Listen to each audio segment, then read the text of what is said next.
Recently, leader of opposition Jitendra Chaudhary reportedly stated that Hindus consumed beef in ancient times and that Brahmins were not satisfied without it.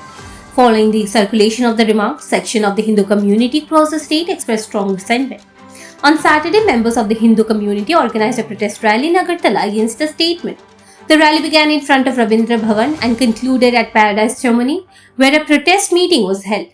Addressing the gathering, leaders of the Hindu community strongly criticized the leader of the opposition and the left parties over the reported remarks.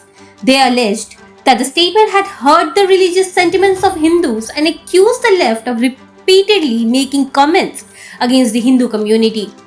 During the protest, they demanded that Jitendra Chaudhary publicly apologize for his remarks.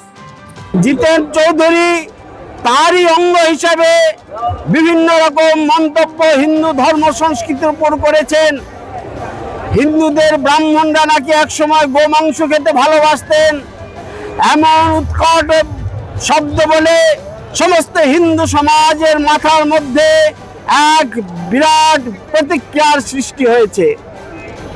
আমরা সকলে জানি বামপন্থীরা একবার নয় বারবার এইরকম উৎকট মন্তব্য করে থাকেন।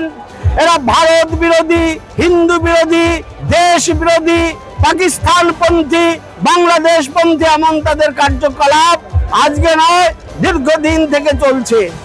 যারা ভারতের কমিউনিস্ট, ভারতীয় কমিউনিস্ট হতেই পারেনি, এরা এখনো চায়নার উপরে ভর করে ভারতবর্ষের শাসন করার স্বপ্ন দেখতে শুরু করেছে।